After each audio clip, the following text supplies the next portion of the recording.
iyo ugiye kuvuga ngo umuntu ari kwica umuziki ni ukubera iki? Nuko hari icyo yakoze mu muziki, mu bushobozi bwiwe. Nta mpamvu yuko uyu munsi waza ujudging ibyo undi yakoze uvuge ngo yisha umuziki. Wowe wakoze iki?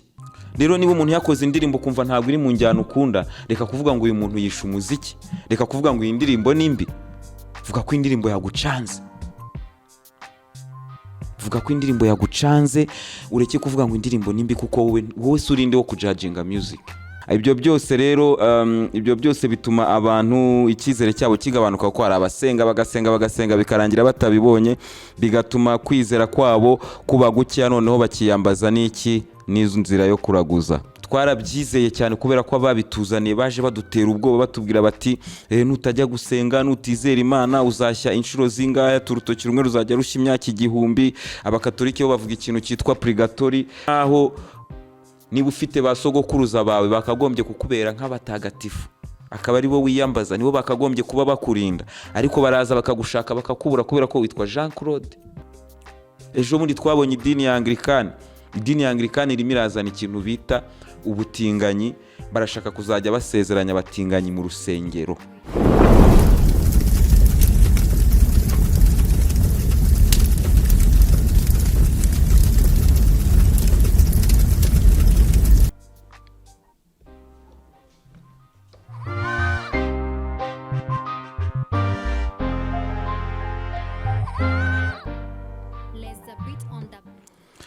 Yes, kazi kuri Waka Waka podcast. Uyu munsi turaganira byinshi, uyu munsi turibaza ni kubera iki abenshi tuva gusenga tukajya kuraguza.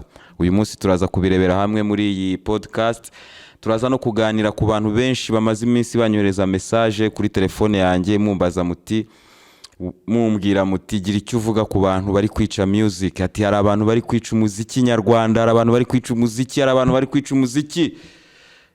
Muri podcast rero turaza tubiganiraho, turebe se abo bantu barahari se ni bande, turabiganiraho niba banahari. Turagerageza kugira byinshi tubiganiraho, kandi tuzakomeza no gutumira n'abahanzi batandukanye kuri podcast kugira ngo ibyo bintu byose tubiganireho. Amahoro mwese, ikaze kuri Waka Waka podcast. Twagiye.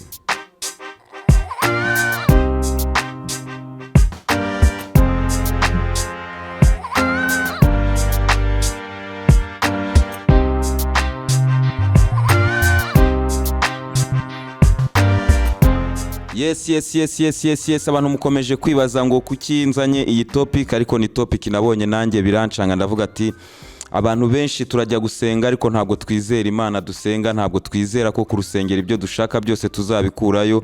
Ntabwo bimwe batubwira ngo niba ufite ngo kwizera kungana n'akabuto ka sinapi ngo ujye mu rusengero usenge, cyangwa se ujye mu butayu, cyangwa se ugire gute, ibyo ushaka urabibona utabikoreye.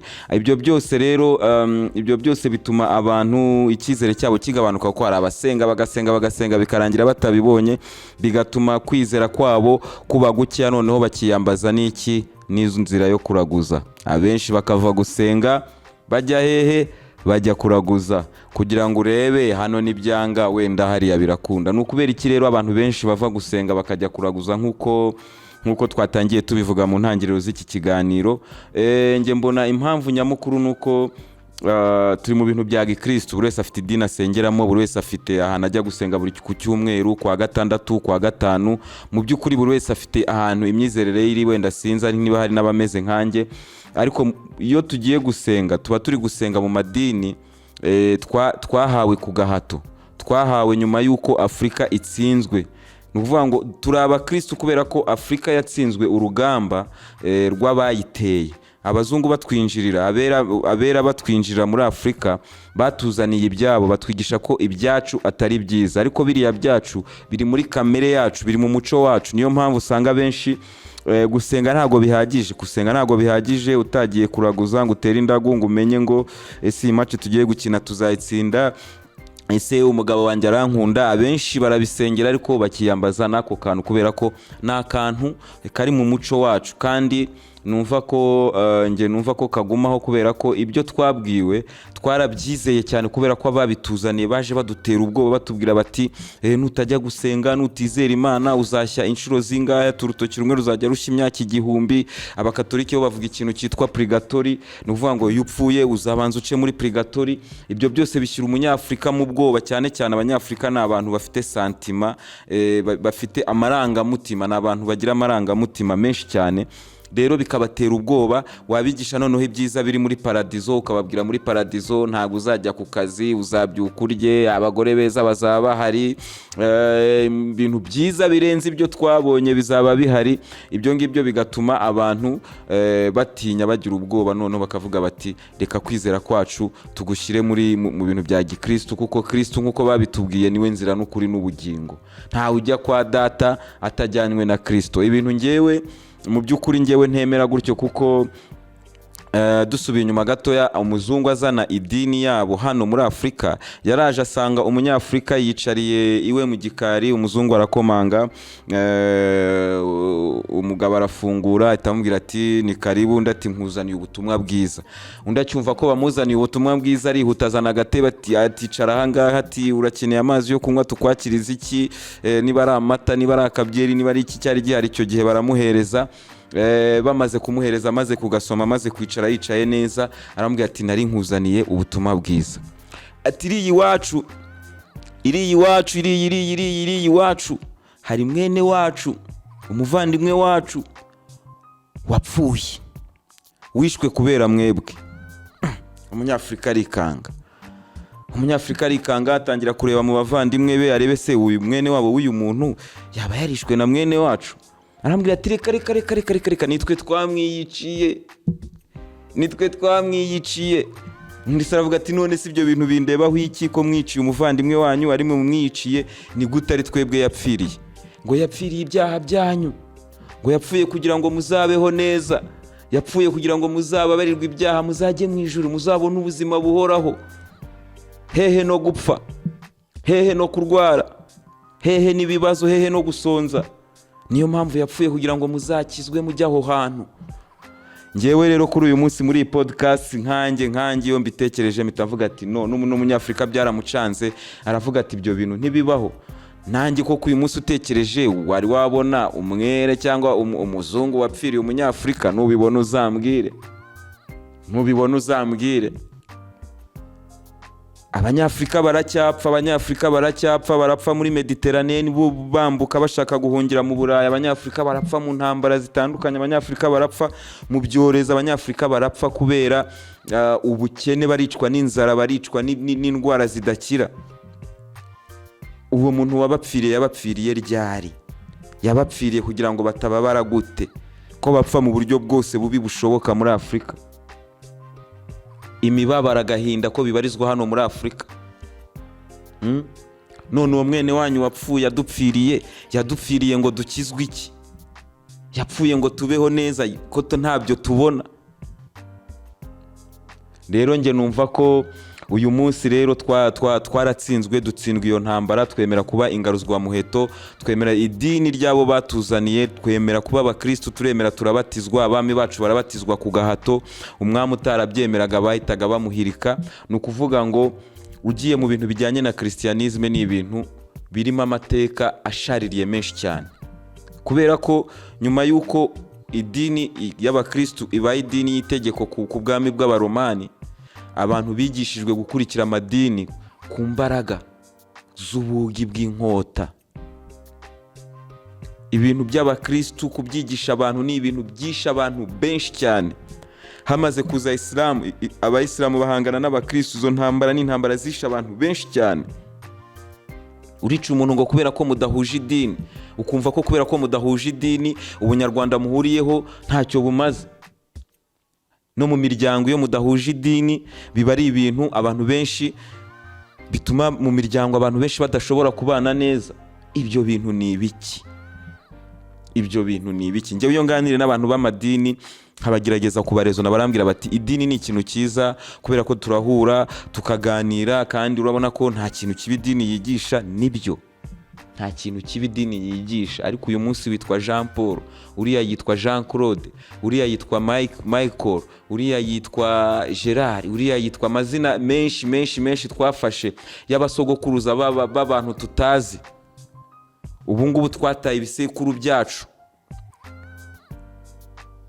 Ni nkaho niba ufite basogokuruza bawe bakagombye kukubera nk'abatagatifu, akaba ari bo wiyambaza, nibo bakagombye kuba bakurinda, ariko baraza bakagushaka bakakubura kubera ko witwa Jean Claude. Ntago wafashe igisekuru cyawe, wafashe igisekuru cy'umuntu utakuzi mu buzukuru be, ngo kubera ko wabatijwe ngo ugomba kubatizwa ngo Jean Pierre, ngo ugomba kubatizwa ngo Emmanuel, ngo ugomba kubatizwa ngo niba uri umusilamu ngo ugomba kwitwa ngo Abdul, ngo ugomba kwitwa nde. Dufite natwe ibisekuru, kandi ibisekuru byacu nibyo biturinda. Ariko birababaje uyu munsi basogokuruza banyu baraza bakabashaka bakababura, kuko mwahinduye amazina y'imiryango ntayo mukigira, mwahinduye ibisekuru ngo muri abanyayisirayeli mu mwuka. Njye ibyo bintu ntago mbyumva. Ni gute umunyarwanda yumva ko ari umunyayisirayeli mu mwuka? Ni gute ibyo bintu tubishyira mu mitwe yacu tukabyumva? Muri Waka Waka podcast tuzatugerageza kuganira no ku bintu by'amadini, kubera ko ni ibintu abantu benshi bagiyemo bakamera nkaho babigiyemo nkaho badatekereza. Uri kubyumva? Ntibatekereze neza, ugasanga n'abantu bize babirimo barabyemera. Ni ibintu nawe ureba uri umuntu ugerageza gushishoza bikagucanga. ngo witwa ngo Sharon ni umukecuru w'iyo hirya utanazi. Hari nyogokuruza abanyogokuruza wawe, wenda wanagize n'amateka meza, wagize n'ubutwari, ariko ngo wabaye Sharon. Nyogokuruza araza akagushaka akakubura kuko ateganya ko wafashe izina ryo mu muryango. Uyu munsi rero kubera ko ibyo bintu batuzaniye tutabyizeye neza, tujya gusenga, abantu benshi bajya gusenga ariko kwizera kwabo mu gusenga ntago guhari. Niyo mpamvu bava gusenga bakajya kuraguza. Nukurikira match zibera ku isi yose, nukurikira ahandi hose, urasanga amakipe arajya gukina, abakinnyi bakajya hariya bagasenga. Urareba ku mastati yabo, ku ma message batanga, Imana ni byose, nukora cyane Imana izaba mu ruhande rwawe. Ariko nibajya gukina bashyire uburozi imbere, bashyire mwarimu imbere, bashyire bibi imbere. Kubera iki? Kwizera ntago uhari. Twagiye mu bintu bitari ibyacu. Ni ukuvuga ngo nunasubira inyuma ukanareba neza n'umugabane wacu ntago witwaga Afrika. Afrika ntabwo ari ryo zina ry'uyu mugabane wacu. Ariko kubera ko umujenerali w'umuromani yaje agatera Afrika agatsinda, byatumye Afrika yishyira mu izina ryiwe. Afrika yitwaga Ethiopia. Jesus yahungiye muri Afrika, Ethiopia. Mu mateka ya Bible nimujya gusoma mu kuva Ethiopia murayibonamo, nta hantu mubona Afrika. Nshuti zanjye, tugaruke dutekereze. Ni byiza kuba mu idini, ni byiza rwose uhahurira n'inshuti, uhahurira iki, ariko iyo dini ntikubera imbogamizi yo kubana n'umuryango, ntikubera imbogamizi yo kubana na kanaka ngo nuko mudasengana. Kuko idini yacu y'ukuri twarayiteshejwe. Mugomba kujya mugitekerezaho. Hari uburyo basogokuruza basengaga, ubwo ngubwo babugize ubw'amadayimoni. Noneho ubwo batuzaniye nabwo batwigisha ko uwo mutameze kimwe ari uwo kurwanya. Ukumva ko niba uriya mudasengera mu idini rimwe ntabwo ari umuntu wawe. Ibyo bintu ndagira ngo tujye tubiganira kuri iyi podcast, tubisesengure neza, dusubire mu mateka, turebe ngo idini yavuye he, idini yatuzaniye iki. Nge mubona hano nta dini nemera. Nge nta dini nemera Imana, kuko Imana yahozeho na mbere umuzungu ataraza muri Afrika. ariko bari ibintu bijya bitsetse. Imana yahozeho umuzungu ataraza muri Afrika. Twahoze Gihanga wahanze u Rwanda, twaramuhoranye hano. Ariko ikibabaje, nta n'agasigisigi ngo tumenye ngo abakurambere bacu babigenzaga gute. Nge icyo kintu kirambabaza.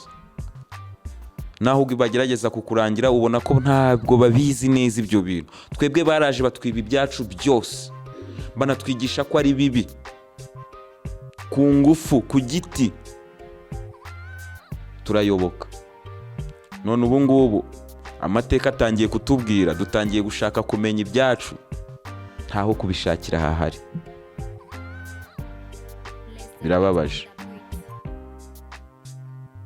Birababaje ariko hamwe namwe kuri iyi podcast tuzajya tuhahurira tuganire, duhana ibitekerezo, tumenye ese nubeshya koko, nubeshya umwana ngo ndakuzanira bombo ugataha utayizanye uzashya?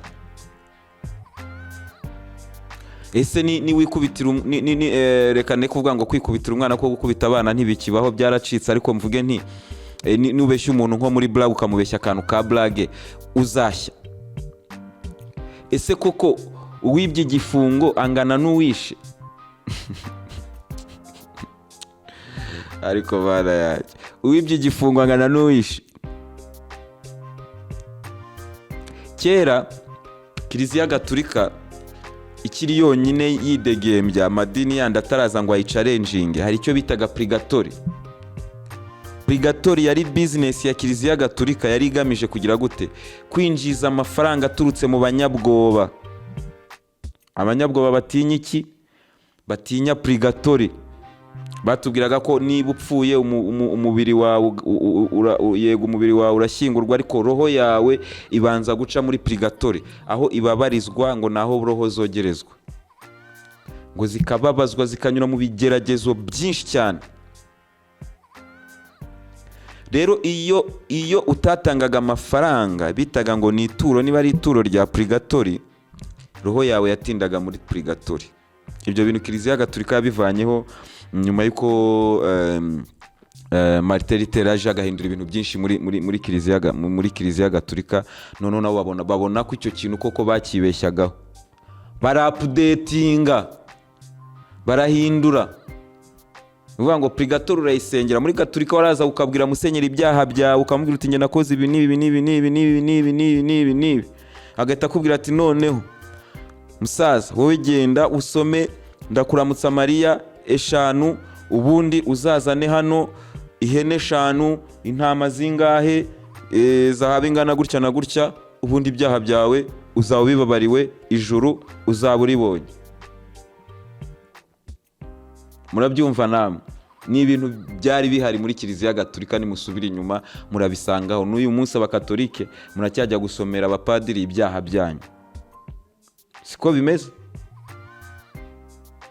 Ejo bundi bidatinze twabonye, ntabwo ari igihe kirekire, twabonye Anglikani, idini y'abaporoso, idini isenga, idini y'abarokore.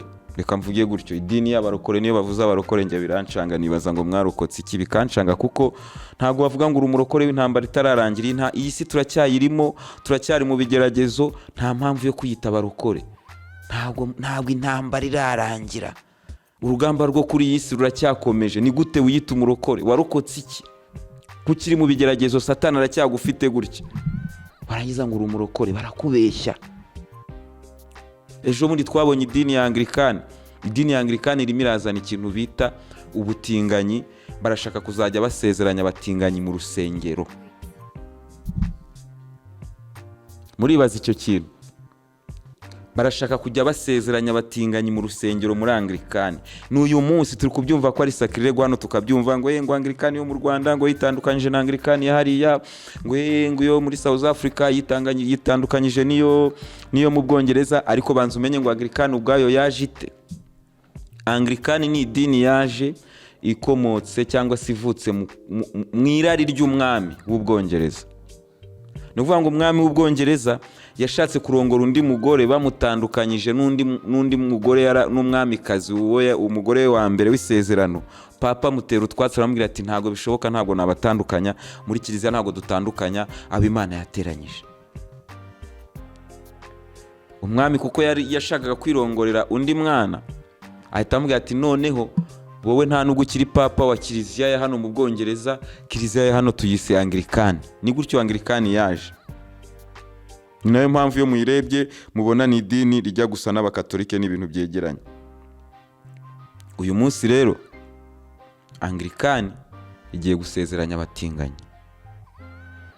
Mwebwe mwisaze, mwebwe za Anglikani z'i Kigali, mwebwe za Anglikani za hehe mwisaze, ariko Anglikani ku rwego rw'isi yabategetse ko mugomba kuzajya musezeranya abatinganyi.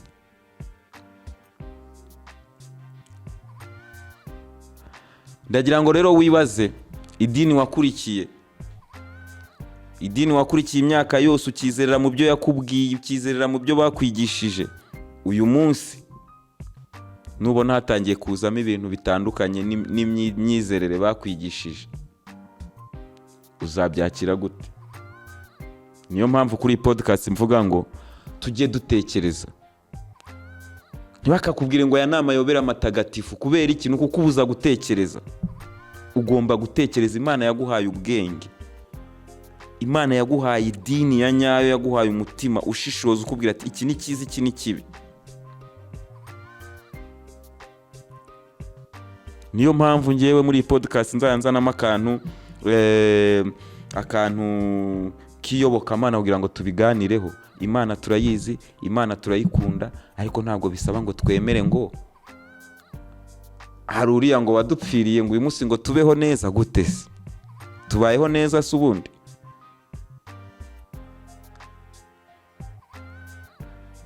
Ndabashimiye cyane, murakoze kubana nanjye muri podcast. Amahoro.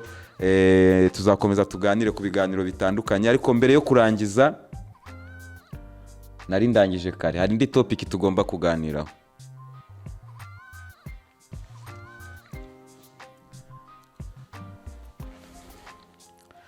Tube tuvuye ku madini gatoya n'ukwemera, tuzakomeza tubiganiraho. Uyu munsi tugaruke ku muziki wacu dukunda. Abantu benshi bakomeje kunyandikira kuri social media zanjye inbox bambwira bati uzagira icyo uvuga musaza, uzagira icyo uvuga. Hari abantu bari kwica umuziki nyarwanda, hari abantu bamereye nabo umuziki nyarwanda barimo kuwica. Uyu munsi rero ndagira ngo icyo kintu tukiganireho, kubera ko nabonye message zirenze 5.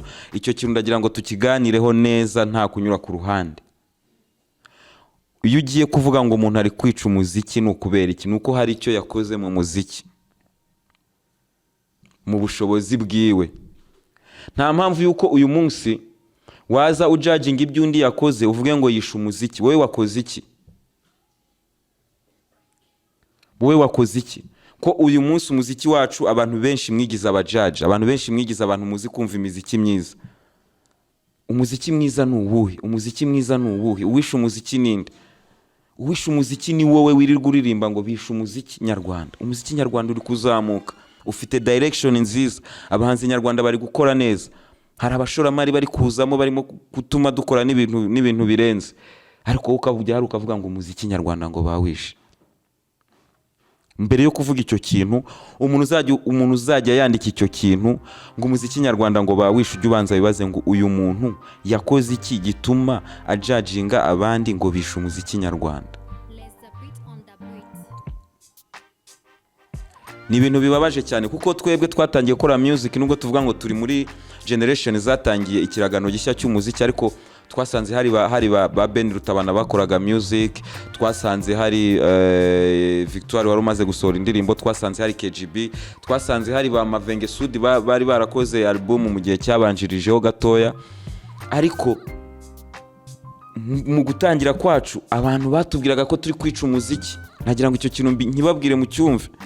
Abantu baradukomeraga batubwira ati ba bana b'inyamirambo b'amakabutura ngo badafunga amasentere, b'amakabutura agenda agira mu kibuno ngo bishe umuziki nyarwanda. Uyu munsi umuziki nyarwanda urahari aho uri kubera ba bana. Nta mpamvu yo kujudginga umuziki. Niba wumva utari kuwumva neza, wumva utari kukuryohera, wenda ujye wandika nkuko Tireni yabivuze, ujye wandika ati uyu muziki ndi kumva wancanze, kubera ko uwo muziki uzaburenza ubwenge bwawe. Icyambere cyo ugomba kumenya, umuziki ni ikintu kinini cyane. Mu muziki harimo injyana nyinshi cyane, ku buryo ntushobora gukunda injyana zose. N'uburyo Imana yaturemyemo ntushobora gukunda injyana zose. Rero niba umuntu yakoze indirimbo kumva ntabwo iri mu njyana ukunda, reka kuvuga ngo uyu muntu yisha umuziki, reka kuvuga ngo iyi ndirimbo ni mbi. vuga ko indirimbo yagucanze, vuga ko indirimbo yagucanze, ureke kuvuga ngo indirimbo nimbi, kuko wowe surinde wo kujudginga music. Ko nshobora gukubita gutya nkaba nkoze umuziki, nibyo nkoze ko wabyita umuziki, wahera he ubijudginga hari undi muntu ushobora kuba yabikunze? Mureke twinjire mu kintu, muri filozofi imeze nko gushyigikira ibyo dufite. Icyabonetse niba utagikunze hari abagikunze. Tureke guca intege abantu bacu. Twebwe baratubwiraga bati utaturutse i Bugande ntiwaririmba. Niyo mpamvu buriya nkunda indirimbo bita Tukabyine. Buriya Tukabyine yaje bampera gasopo. Iriya ndirimbo ntabwo njya nyifata nka success yanjye ku giti cyanya cyangwa ya Miss Jojo. Iriya ndirimbo nyifata nka success ya industry yose, kubera ko baradututse koko. Haririmbye Impara, haririmbye Mavenge, haririmbye Makanyaga. Mwebwe muri mu biki? Tuff Gang baza muzi byavuzwe, ariko byarangiye idarapo rya hip hop rizamutse. So njyewe ibingibi ndi kubibwira wowe w'umufana ukurikirana, kugira ngo utazajya witiranya ibintu ugendeye ku bintu abantu bavuga. Umuntu na posting akakubwira ngo uyu muntu yishe umuziki, ujye ubanza urebe uwo muntu, wibaze impamvu abikoze, wibaze n'icyo yakoze muri uwo muziki, n'icyo yawukoreye, cyangwa se n'icyo arimo kuwukorera gituma afata umwanya wo kujudginga abandi. Ngo indirimbo ngo ni nziza, ngo ariko ngo video ngo ntabwo ari nziza. Already wabivuze indirimbo ni nziza, nta mpamvu yo gusubira mu bya video. Indirimbo Tireni yarabitubwiye hano ni agreeable à l'oreille. Nanabashishikariza ko ikiganiro cya Tireni nikijyamo muzakirebe. Ni ikiganiro, ni umuntu ufite impano, muzabonamo freestyle nziza ziryoshye cyane. Ariko uyu munsi nagira ngo tuganire kuri icyo kintu, clearing mind z'abantu. Umuntu uzongera kuvuga ngo kanaka ngo yishe umuziki nyarwanda, uwo ni uzaba uri kwica umuziki nyarwanda, kuko uwo kanaka azaba ari kuvuga azaba afite icyo yakoze mu muziki nyarwanda. Mu kumukosora rero, jya kuri tere nawe kora icyiza kurusha icyo yakoze. Uri kubyumva? Mu gihe ntacyo urakora,